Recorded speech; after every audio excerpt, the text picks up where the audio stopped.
Qur'on bu yupurmoqni Alloh tushirdi deydi. Atizmchi bo'lsa, fanniy bilimlarga asosan bu yupurmoqni yerning tortish kuchi bilan yerga tushdi deydi. Ondan klassik nazariyachi deydigan biri kelib, bu ikki ideyani aplashtirib qo'yish uchun yangi fikrlarni o'tirib qo'yishga boshlaydi. Atizmchi klassik nazariyachining fikriga qo'shiladi. Nazariyachi bo'pti, u yupurmoqni yerning tortish kuchi bilan yerga tushganmi deyli. Ammo senmi butkul koinot sistemasini cho'ng partilashdan ilgari bir ilohning loyihalab chiqqanligini qabul qilgan deydi. Koinotdagi inchki nozik loyihalar haqida so'zlab, atizmchini qoyil qilishga tirishadi. Atizmchimi bo'sh kelmay parallel olamlar haqida so'zlaydi. Bu yerda ta'kidlash tegishli bak muhim masaladan birisi bor.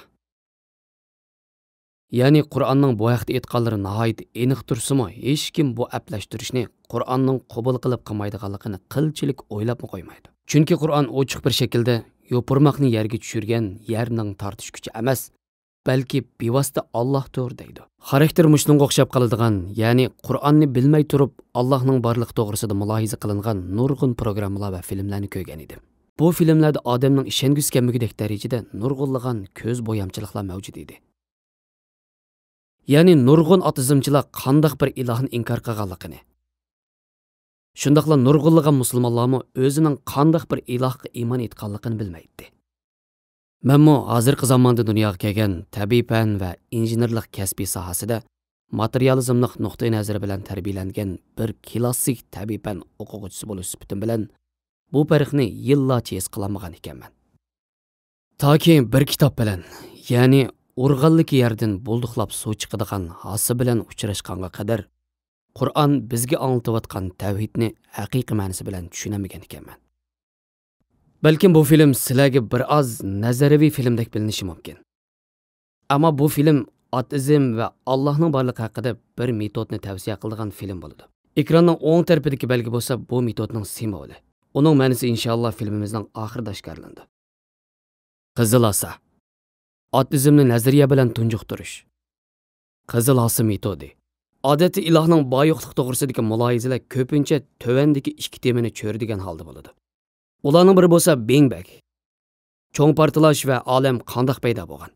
Bu temada matematikalik sonliq ma'lumotlar ko'rsatiladi. Ondan hozirgi hayotlikning maydonga kelish uchun portlash jarayonida yuz berishga tegishli bo'lgan ba'zi hodisalarning ehtimollik nazariyasini o'tirib qo'ydi. Allohning borligini yaqinlaydigan taraf bu ehtimollikning intayin tövandligini dalil qilib, insonlarning dunyoga kelishida cho'qim bir aql egisining bor ekanligini va bu aql egisining Alloh ekanligini o'tirib qo'ydi. Tunji sabab bo'lish kerak. Tunji sabab sifatida qabul qilinish kerak. Yana bir tarafdan bu fikrni inkor qilganlar, masalan, parallel olam haqida so'zlashga boshlaydi. Qandaqla bo'lmasin, men uchun muhim bo'lgani bu hodisaning 14 milliard yil ilgari yuz berishi. Shundaqla necha milliard yil burungi o'tmishdan dalil isbot shaklda o'tirib qo'yilgan yana bir hodisa bor. Allohning borligi haqidagi yana bir muhim hodisa bo'lsa, tadrijiy taraqqiyot hodisasi. Ishonganlar, ishonmaganlar, munozirlar, talash tortishlar. Masalan, men ilgari tadrijiy taraqqiyotni rad qilgan birini ko'rgan edim. O tunji jonliqning paydo bo'lish ehtimolligining tövandligini so'zlab, tunji jonliqning paydo bo'lish uchun cho'qim bir iloh bo'lish kerak deydi. Xuddi bu hozirgi jonliqlarning paydo bo'lish uchun bir ilohga hojat yo'q, ammo tunji jonliqning paydo bo'lish uchun bir ilohga ehtiyoji bor edi deganlik bo'ladi. Ha, bo'pti. Yana birisiga tadrijiy taraqqiyotni qabul qiladigan nazariyachilar mavjud. Bu nazariyachilar tadrijiy taraqqiyot jarayoni Alloh tomonidan oldin loyihalangan deb qaraydi. Hamda buni aqliy iqtidorlik loyiha deb ataydi. Bu fikrni inkor qilganlar buningga qarshi necha milliard yillik jarayonning buni qila oladiganligini yoki bu aqlliq loyihaligichining tashqi planetdan bo'lishi mumkinligini o'tirib qo'ydi. Amaliyotda bu masalada eng muhim bo'lgani shuki, ilohning mavjudlik masalasiga o'xshash negizlik masala Anadoludagi savodsiz apoydak hamma odam osonlik tushuna oladigan darajada dalillar ham aniq ham oddiy bo'lishi kerak. Ammo ilm-fan olimlari tomonidan dalillik keltirilgan voqealar bilan milliard yil ilgari yuz bergan bizdan intayin uzoqda qolgan, nihoyat murakkab bo'lgan. Biz uni faqat nazariya jihatdan izlanadigan voqealar bo'lsa, biz sirtqa chiqib yangilangan holatini ko'ra oladigan narsalar emas. Ya'ni biz o narsalarga qarab Allohning borligiga guvohlik bera oladigan ishlar emas. Bu men uchun bir nomus ish hisoblanadi va Allohdan boshqa iloh yo'q deb guvohlik beradigan har bir musulmon uchun ham nomus ish. Men buning sababini keyincha ustoz Said Nurning Nur risolasi degan kitobini o'qigan sari texmi to'nib yetgan bo'ldim. Ya'ni Qur'onda tilga ilingan iloh aslida faqat olamni yaratgan va yoki loyihalagan iloh emasligini to'nib yetdim. Balkim deizm yoki uningdan boshqa nurg'un bo'rmalangan samoviy dillarning ko'pinchisida mushundaq nazariyalar bo'lishi mumkin. Ammo Muhammad sallallohu alayhi va sallam bizga olib kelgan tavhid ta'limotida tunji jonliqni yaratuvchining Alloh bo'lganidek Bugunimizda tug'ilgan butkul jonliqlarning ham yaratquchisi o'xshashla Alloh ekan. Olamni paydo qilgan Alloh bo'lganidek kunimizda yuz berayotgan butun faoliyatlarning fa'ili. Boshqarg'uvchisi bevosita yana shu Allohning o'zi ekan. Diqqat qiling, bevosita deyapman. Shunga vaqt tonilni gorizontal bir shaklda yoysak, aslida Qur'on bizga gorizontal bir ilohiy aqida bilan bu balvoqni eng dastlabda boshlatgan bir ilohni emas, vertikal bir aqida bilan har bir ish harakatning fa'ili, ya'ni bevosita qilguvchisi bo'lgan ilohni o'rgatadi ekan. Boshqa chiqib aytganda biz ishongan Alloh domino toshlarini oldin ola abchilik bilan ra'tlik tizib bo'lib, uni boshlab qo'yibla uningdan keyingi jarayoniga aralashmay tashlab qo'ygan birsiga o'xshamaydi ekan. U Alloh har bir paytda har narsani yaratadigan, har vaqt har narsani harakatlantiradigan zot ekan. Islom aslida natijaga sabab zarur degan nazariyani rad qiladi ekan. Amaliyot ilm-fan bizga ilohlarni navbatlashib turadigan ilohlar sifatida ko'rsatgan bo'lib, sabablar, enzimlar, DNA qatorliqlarning haqiqiy yaratquchisining Alloh ekanligini qabul qilmaydi ekan. Undaqda biz nimishqa o'tmishga qaytamiz? Ya'ni Qur'on mushu vaqtning o'zida shu yupurmoqni Newton o'tirib qo'ygan formula bo'yicha yopirmoqni tushirgani ilm va hayotlik sohibi bo'lgan biri ekanligini o'tirib qo'ysa va atizm buni inkor qilsa, yana nimishqa 14 milliard yil burungi zamonga qaytib cho'ng portlash haqida talash tartish qilamiz. Qur'on hozirning o'zida har birimizning badanida millionlagan qatim yuz berayotgan DNAning bo'linish hodisasining ilm va hayotlik sohibi bo'lgan bir zot tarafidan yaratilayotganligini o'tirib qo'ysa, otizmchilar bilan naq mush nuqtada fikr bir yerdan chiqmasa, biz yana nimishqa necha milliard yil ilgirki tunji jonliqning shakllanishi haqida talash tartish qilib yuramiz. Kunimizdagi bir sperm hujayrasining 9 oyda bir bovoq holatiga aylanish taraqqiyot jarayonini mustaqil bir tema sifatida qabul qilib turib, yana nimishqa necha milliard yil burungi tadrijiy taraqqiyot haqida talash tartish qilib yuramiz. Biz aslida shularni munozir qilishimiz kerak edi. Hamda shuning ishiniki bu hadislarda 10 ning 10 darajasining 123 darajasida bakrak inchki nozik loyiha va tangshashlar mavjud. Bu hodisa cho'ng portlash yoki tunji jonliq o'xshash bir qitimli yuz berib tugaydigan hodisalar emas. Ya'ni men misolni bergan 3 hodisami shundoq bo'lib, bu 3 hodisa shu paytning o'zida bir-biriga o'xshamaydigan millionlagan yerda, har sekund, har daqiqada yuz beryotdi. Va bularning qanday yuz berayotganligi haqida birlik kelamidik. Demisimi birlik kelamaydiganligimiz ko'nglingizdek aniq turibdi. Inshaalloh bu temalar haqida oldimizdagi qismlarda tafsili qilib so'zlaymiz. Ondaqda milliardlarcha yil burun qishlarni so'rab akilib, shu chog'dagi voqealarga dalil isbotni ko'tarib chiqish, amaliyotda bizning oldinishimizga sabab bo'lgan quruq, bema'ni gapdan boshqa emas xolos. Men bu ahvolni mono voqelik o'xshitaman. Masalan, bu ikki kishi film ko'ryapti. Filmning 50 minutlik yeri kelganda, ularning biri hozir ekranda chiqayotgan ko'rinishlarning üzülmey chiqish uchun cho'qim orqa tarafdan üzüldürmey tok bilan ta'minlanish kerak deb qaraydi. Yana biri tokni inkor qilgan bo'lib, ya'ni tokning borligiga ishonmaydi. Hamda uning ekrandagi ko'rinishlarga qarata o'zi oldiga ko'z qarashtirma bor.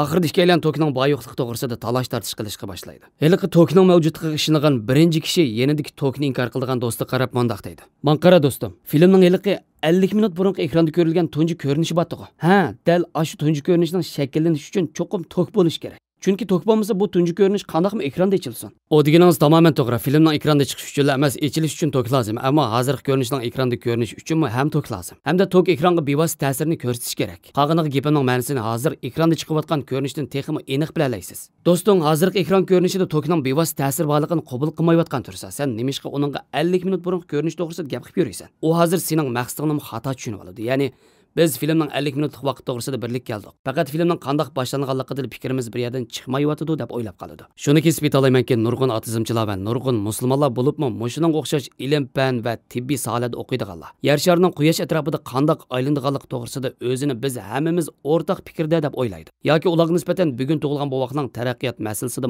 o'xshash qarashda. Faqat olam qanday paydo bo'lgan degan masalada gapimiz bir yerdan chiqmayotdi deb o'ylaydi. Undaqda tunji kunubkini kim bosdi? Cho'ng portlashni kim portlatdi? Ya'ni ularga nisbatan hozirgi butun masala mush bo'lib qolgandek. Texmi qiziq yeri shuki, biz cho'ng portlashdan ilgari bir loyihaliguchi ilohning borligini isbotladik.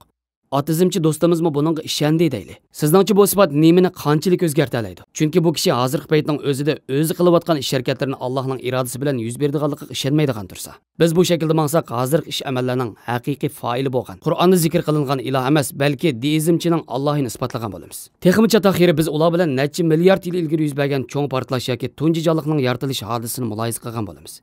Ya'ni bu muloyizamiz ularga orliqdagi butun jarayon va hozirgi paytning o'zida yuz berayotgan hodisalar to'g'risida biz ularning tushuntirishlarini qabul qilgandek bir tuyg'uni berib qo'yishdan boshqa narsa emas. Ondan ular o'zinikini rost chiqargan holda, "Jenim birodar, ilm-fan shuncha narsani tushuntirib qabul qilsan. Cho'ng portlash va uningdan burunqi va tunji jonliq haqida aniq tushuncha beramidi va nazariyalarni o'tirib qo'yamidi" deblar bu yerdagi bo'shliqni bir iloh bilan to'ldirmoqchi bo'layotganing nimasi deydi. Aslida bu vaqtda ikki qism keyingi filmda to'xtalamiz, lekin bu yerdagi xatolik bizda. Chunki biz u kishiga hayotning davomli yengilanish to'g'risida gap qilmadik. Shundaqla sabablar, inizm, DNA qatorliqlarning asli hodisalarni paydo qiluvchi omil emas deb qaraydiganligimizni aytmadik. Rostini aytsam biz o'zimizmi bu vaqtda qanchalik bilamiz deysiz. Suyimli do'stlarim, men bu vaqtdagi bilimlarimni ko'pincha Nur risolasi to'plamidan o'rgandim. Nur risolasi to'plamida balki 1000 bet atrofida bo'lishi mumkin. Risolaning ko'pincha qismida Allohning borligi va tavhid haqida to'xtalgan bo'lib, bir necha xil ahvolni hisob qilmaganda undaq olamning paydo bo'lishi yoki tunji jonliqning yaratilishi to'g'risida so'zlaganini uchirtamaysiz. Risolada butunlay ovozning havoda tarqalishi, hozirgi gulchechak va dal-daraxtlarning tuzilishi, inson va hayvonlarning ko'payishi qatorliq siz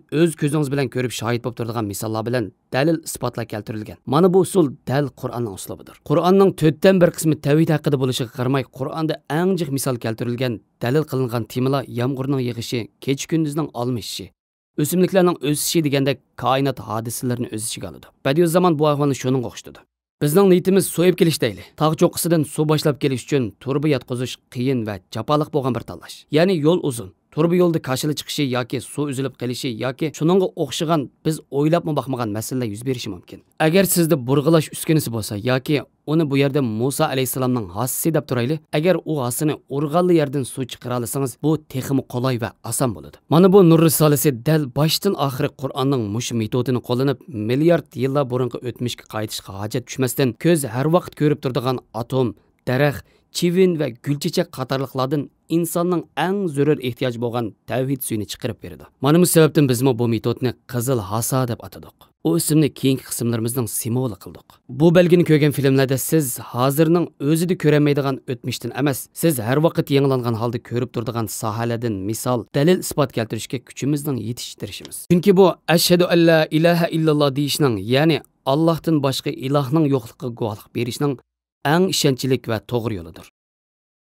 Shu topda aqlonlarga undaq bo'lsa ilm fan bizga nimani tushundirdi? Yupurmoqning yerga tushishi hadischi, DNAning bo'linishi degandek nurg'ulg'an yangi savollarning kelganligini faraz qilib turibdi. Bularning hammasini so'zlash uchun oldimizda uzun bir safar bor. Ammo bu uzun safardan burun, ya'ni yangi dalillarga o'tishdan burun bu chaqqicha ko'zimizni to'sib olgan pardani elib o'tishimiz kerak. Chunki ko'zimizning oldida bir parda bo'lsa, qanchalik dalil bo'lishidan qat'iy nazar uni ko'ramaymiz. Aslida negizlik masala dalillarda emas, balki hammamizga kichik vaqtimizdan tortib muqaddas deb to'nitilib, qalbimizda otizmchi, ilohiyat sifatida butqa aylangan hamda dalillarni ko'ra olishimizga parda bo'lgan bir dogmatik tafakkur usulidan deb qarayman. Sizningcha bu yerda nimani ko'zda tutayotgandiman?